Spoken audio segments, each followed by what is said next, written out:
Hi, I'm Carolina from Always Expect More. Today I'm going to show you how to English paper piece hexagons. Ready? Let's get started.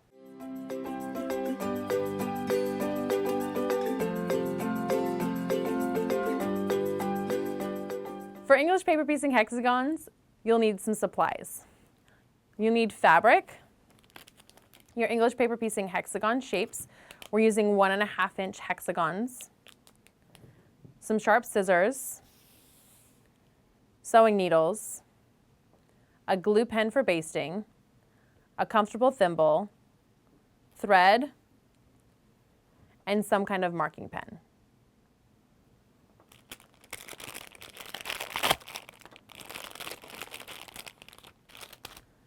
Start by tracing your hexagons onto your fabric.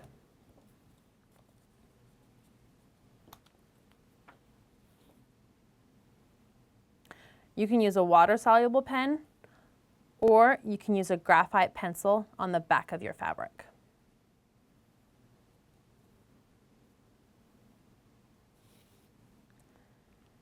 If you want perfect seam allowances on the back, you can use a ruler to measure a 3/8 inch seam allowance around your hexagon, or you can eyeball it and cut it.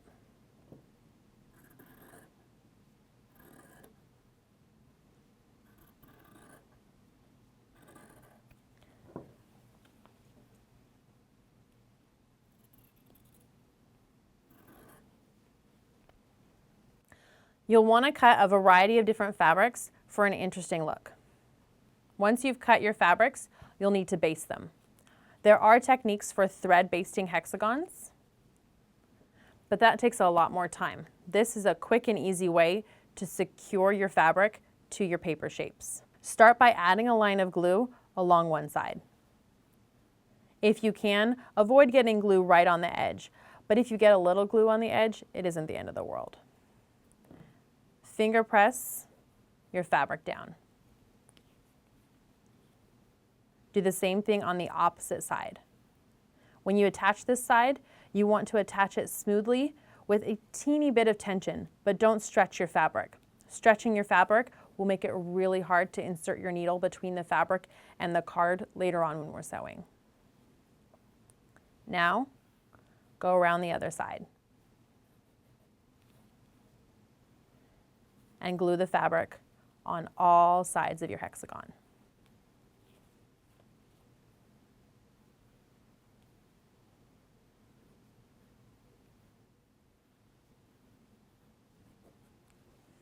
Allow it to set, and then we'll be ready to sew these together. Now that we have our hexagons basted, we're ready to stitch them together. Put 2 hexagons right sides together. Take your needle and insert it up through the back. This will ensure that your thread tail is hidden later on and won't be poking out from any edges. Secure your thread with 3 small stitches in place. Each of these stitches, we're trying to grab 2 to 3 threads from the fabric on either side, and we're trying not to go through the paper. You'll feel your needle as it just hits the top of that paper, but does not pierce it.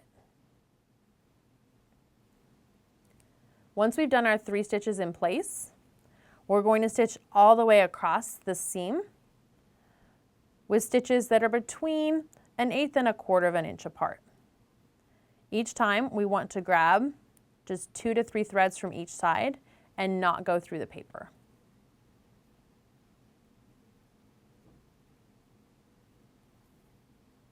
Once you've reached the end of your seam, you'll want to finish it just like we started with 3 stitches right in place. Now we're ready to add the next hexagon. You don't need to clip your thread to add the next one. If you need to, go ahead and bury it and bring it back up underneath the seam and cut it. To add the next hexagon, place it where you're going to want to stitch it. English paper piecing hexagons is great because a Y seam in English paper piecing isn't tricky at all. We're just going to stitch this on just like we did the last one, starting with 3 stitches in place. These stitches in place at each one of the corners of our Y seam or inset seam will help secure the hexagons at these points, which are the points that get the most stress. Just stitch all the way to the end. Now we're ready to do the 3rd seam. This 3rd seam on a sewing machine might be tricky, but with English paper piecing, it's super simple. We just fold our project in half,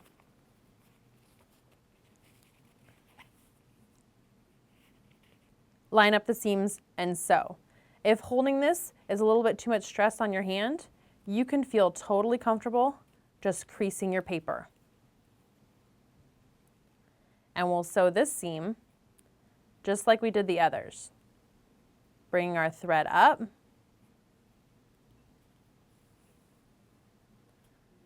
starting with 3 stitches in place and stitching all the way across.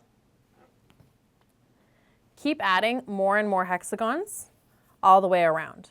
The question that I get asked the most is, when can you take out the papers?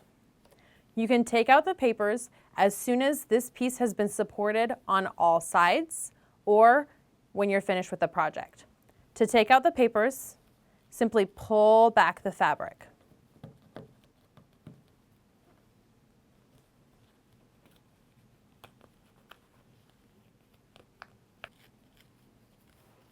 Now your paper is out.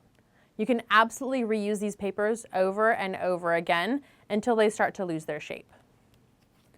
Keep adding more and more hexagons until you have a finished piece the size of your project. And that's all there is to English paper piecing. I hope you enjoyed learning how to English paper piece hexagons. Make sure to give this video a thumbs up if you enjoyed it, subscribe for more crafty awesomeness, and check out the details below.